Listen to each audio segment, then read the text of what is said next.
আসসালামু আলাইকুম রহমতুল্লাহি অবরকাতুহু।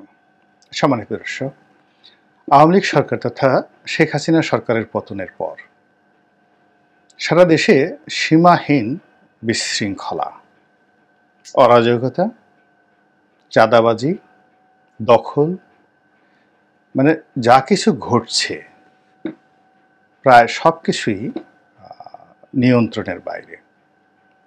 দল হিসেবে বিএনপি বিব্রত। জামাতের লোকজন এই কর্মকাণ্ড করছে না, কিন্তু তারা বিপদের মধ্যে আছে। জামাতের একজন জেলা পর্যায়ের নেতা আমাকে টেলিফোন করে বললেন, জেলার আমির, যে তার বাড়িটিও লুট করা হয়েছে। 5 তারিখের পরে তো জামাতের কোনো আমিরের বাড়ি লুট করার কথা নয়, কিন্তু এই ঘটনাগুলো ঘটছে।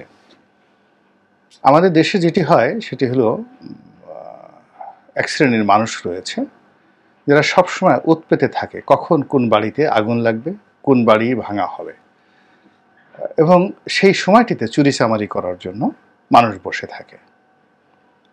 আমি যখন 6ষ্ঠ শ্রেণীতে পড়ি, তখন আমাদের ক্লাসে একজন শিক্ষক ছিলেন, চমৎকার করে গল্প বলতেন। হামেদ মিয়া নামক একজন শিক্ষক স্যার। তো তিনি সেই 50-এর দশকে ঢাকা আসতেন। নৌকায় করে ফরিদপুর থেকে ঢাকা আসতে হতো, পদ্মা পাড়ি দিতে হতো। তখন ওরকম লঞ্চ খুব অল্প ছিল, পদ্মা পাড়ি দিতে হতো। তো পদ্মাতে ডাকাতি হতো, একেবারে ডাকাতি হতো। তো একবার বড় একটা লঞ্চে করে, তিনি নৌকায় না গিয়ে বড় একটা লঞ্চে করে সেই ঢাকা থেকে পদ্মা পাড়ি দিচ্ছিলেন, সম্ভবত গোয়ালনন্দর দিকে কোথাও যাচ্ছিলেন। এমন সময় দিনে লঞ্চ ডুবলো। শত শত মানুষ সেই লঞ্চে তারা ভাসছে, চিৎকার পারছে।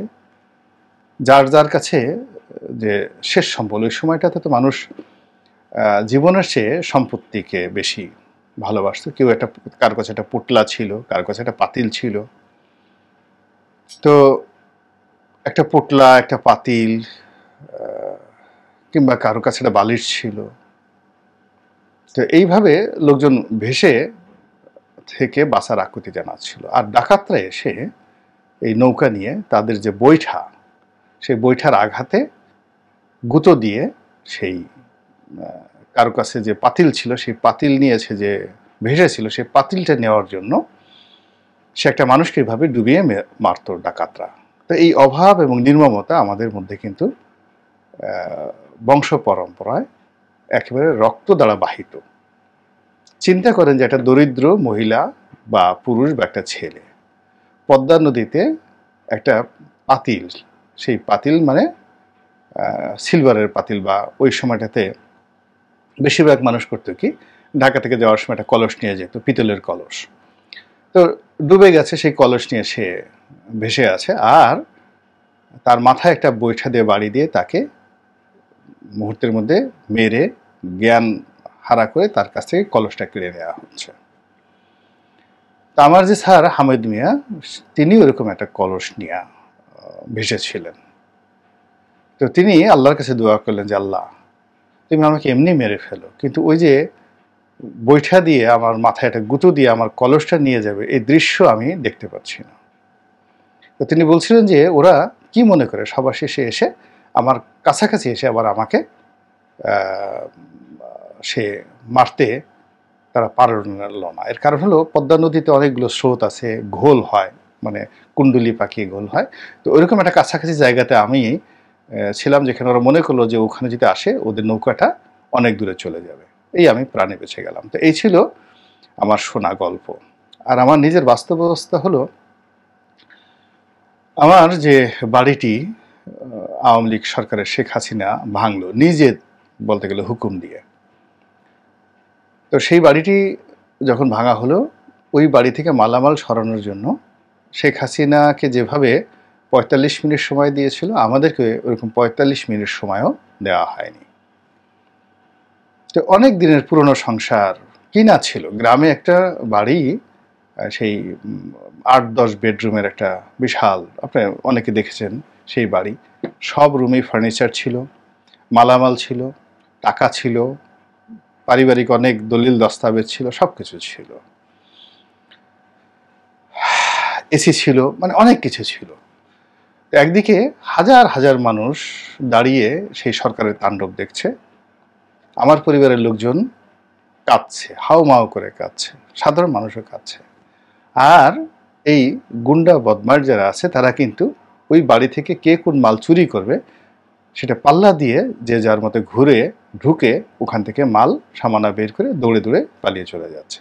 একজন দুজন নয়, কয়েকশো। এই হলো বাস্তবতা।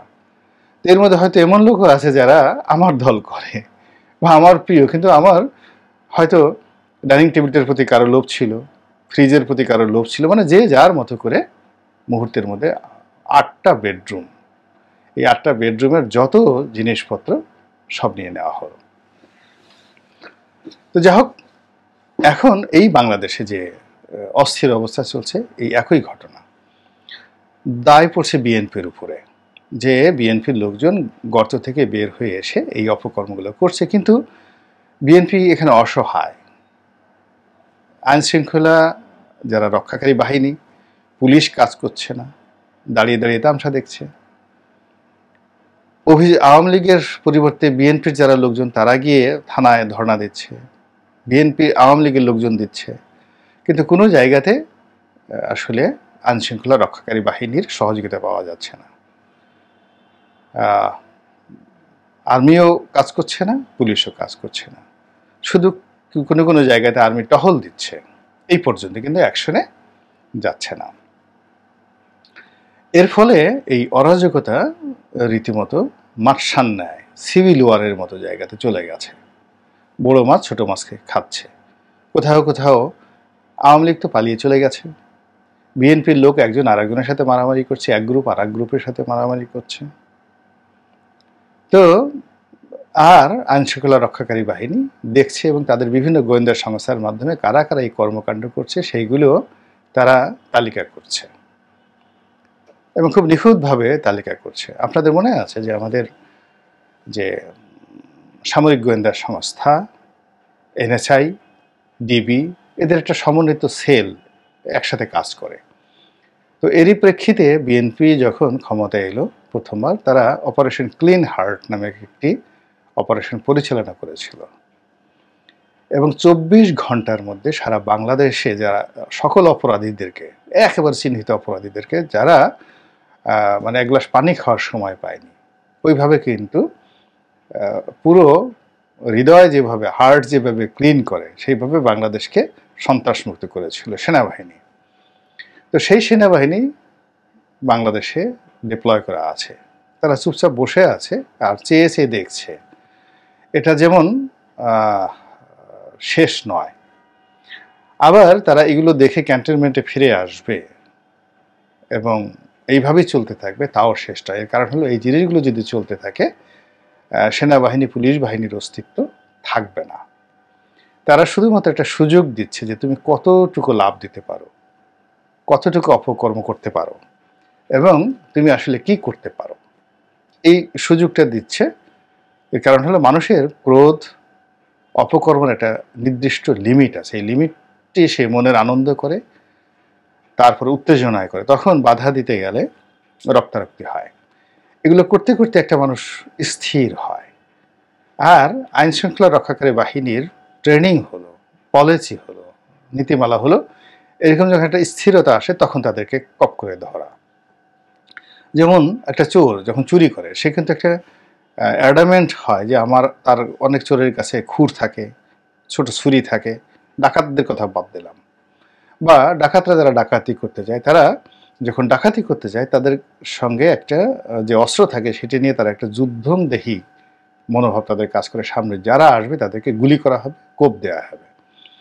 কিন্তু ডাকাতি যখন শেষ হয়, চুরি যখন শেষ হয়, তখন চুরির মাল নিয়ে তারা যখন ভাগে, পালায়, তখন বারবার পিছনে ফিরে তাকায়।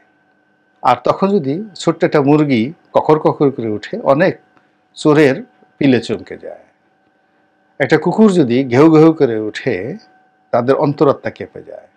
আর মানুষ যদি পেছনে ধাওয়া দেয়, তাহলে যত দুর্ধর্ষ ডাকাত হোক না কেন কাপড় খুলে দৌড় দেওয়া শুরু করে দেয়। এটা হলো মানে একটা হিউম্যান সাইকোলজি।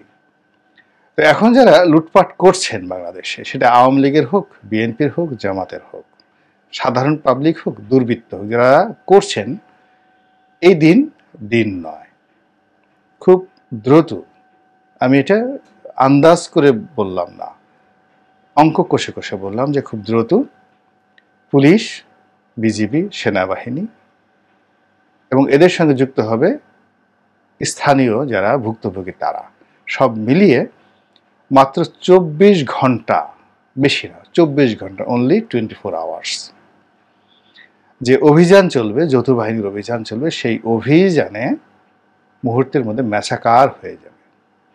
যারা এখন যা কিছু করছেন, যা অর্জন করছেন, তার 10 গুণ খোয়াতে হবে। অনেকের যারা খুব বেশি বাড়াবাড়ি করছেন তাদের প্রাণ চলে যাবে। এবং আপনাদেরকে যখন ধরে পিটমুড়া করে বেঁধে যখন রাখা হবে পাবলিক, মানে গণপিটুনি দেওয়ার জন্য, মানে আপনাদের জীবন বাঁচানোর জন্য, তখন এই সেনাবাহিনীকে, যৌথ বাহিনীকে বিশেষ পরিশ্রম করতে হবে। এর কারণ হলো জনমতটা তখন একেবারে সম্পূর্ণভাবে রাজনৈতিক শক্তির বিরুদ্ধে চলে যাবে। আওয়ামী লীগকে তারা তাড়িয়েছে, এখন যারাই করছে এই দায় দায়িত্ব বিএনপির উপর আসবে এবং দায় দায়িত্ব জামাতের উপর আসবে, জাতীয় পার্টির উপরে আসবে না।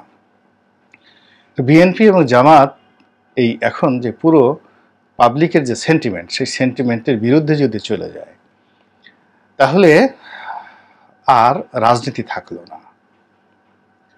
এই সরকার, সে যদি বলে যে আমি আরো 5 বছর থাকবো, জনগণ বলবে যে 5 বছর না, তোমরা 10 বছর থাকো, আমাদের আর বিএনপি জামাত লাগবে না। তো এরকম একটি পরিবেশ পরিস্থিতি তৈরি আমরা করে ফেলেছি, তৈরি হয়ে গিয়েছে, অথবা পেছন থেকে কল কাঠি নেড়ে এরকম একটা পরিস্থিতি তৈরি করা হয়েছে মূলত বিরাজনীতিকরণের জন্য, নতুন একটা 111 করার জন্য। এই সাধারণ বিষয়টি যদি আপনারা বুঝতে না পারেন, তাহলে আপনাদের জীবনে যদি দুর্ভোগ আসে, আপনি কি করে তখন আল্লাহকে দায়ী করবেন, অন্যদেরকে দায়ী করবেন? এটি গেল এক। 2 নম্বর হলো যে পুলিশ ঘুষ খায় এবং রিমান্ডে মারধর করা হবে না, এজন্য টাকা দিলে পুলিশ রিমান্ডে মারধর করে না, এরকম বদনাম প্রচুর আছে। কিন্তু সেনাবাহিনী তো আসলে এইভাবে 2-4, 10,000, 20,000, লাখ টাকা ঘুষ খেয়ে কোনো একটা আসামিকে মারবে না, এরকম বদনামে আসলে সেনাবাহিনীর বিরুদ্ধে এখনো পর্যন্ত কেউ করেনি। আর সেনাবাহিনীর যে পিটুনি, যেটাকে বলা হয় ডলা, বাঁশ ডলা, এটা যারা দেখেছেন, এটা যারা শুনেছেন, তারা দ্বিতীয়বার এই ঝুঁকি নেবেন না। বিকজ 11-11 সময় এরকম অনেক ঘটনা ঘটেছে। একটা উদাহরণ দিয়ে আজকের এই ভিডিওটি শেষ করব। পাবনা সদরের এমপি প্রিন্স, আমাদের বন্ধু মানুষ, তো একবার এরকম 12-13 সনে এরকমই হলো যে আওয়ামী লীগ ক্ষমতা হারাতে পারে এবং সেনাবাহিনী ক্ষমতা নিয়ে নিতে পারে। তো সে আমার কাছে এসে বললো যে দোস্ত, যদি এরকম কোনো ঘটনা ঘটে, আমি উলঙ্গ হয়ে যাব, ন্যাংটা হয়ে পাগল হয়ে যাব, এরপরে কাদার মধ্যে একটা লাফ দিয়ে সারা শরীরে কাদা মাখিয়ে এরপর সীমান্ত পাড়ি দিয়ে তারপরে আমি যে সুস্থ, এই কথা বলবো। আমি বললাম যে কেন, তুমি এরকম করবা কেন? বলে যে সেনাবাহিনীর পিটুনি যে কী জিনিস এবং কিভাবে যে তারা কাজ করে, এটা আমি বুঝতে পারিনি। 11-11 সময়টিতে এরকম যখন বিএনপির পতন হলো, তখন তারা আওয়ামী লীগের যারা লোকজন তাফালিং দেখাচ্ছিল, এই এখন বিএনপির লোকজন যেভাবে তাফালিং দেখাচ্ছে, তো তাফালিং দেখাচ্ছে। তো সে যেহেতু জেলা আওয়ামী লীগের সভাপতি অথবা সেক্রেটারি, তো এক জায়গায় দাঁড়িয়ে দাঁড়িয়ে সে খুব দাপট দেখাচ্ছে এবং বলছে যে এই আমার AK-47টা নিয়ে আইতো, ওরা আজকে এখনই শেষ করে দেব। তো সেখানে সেনাবাহিনীর সিভিল ড্রেসে গোয়েন্দা, সেনা গোয়েন্দাদের কর্মকর্তারা ছিল। তো একজন আস্তে তার কলারটা ধরে ফেলছে, ধরে তাকে নিয়ে গেছে সেই সেনা ক্যাম্পে। আর এ পিটুনি, কিভাবে তাকে 2 পা উপরে বেঁধেছে প্রকাশ্যে, তারপরে মাথা নিচে ছিল, বেদম প্রহার, এবং বস্তা ভিজিয়ে সেই বস্তায় আবার তার মুখ, সারা শরীর ঢেকে দিয়েছে। তাহলে তাকে পুরো বস্তায় ভরা হয়েছে, বস্তায় ভরে সেই বস্তা পর ভিজা বস্তা যেন সে নিঃশ্বাস নিতে তার কষ্ট হয়, তারপরে তাকে পা দুটো গাছের সঙ্গে টানিয়ে তাকে প্রহার করা হয়েছে।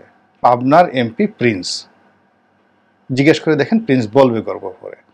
তো এই ঘটনা যে আগামী দিনে ঘটবে না আপনি কি করে বলেন?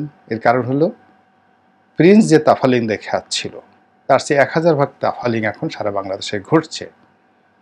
এটা কি কন্টিনিউ করবে? আমার তো মনে হয় না। আল্লাহ আমাদের সবাইকে হেদায়েত দান করুন এবং হেফাজত করুন। আসসালামু আলাইকুম ওয়া রাহমাতুল্লাহি ওয়া বারাকাতুহু।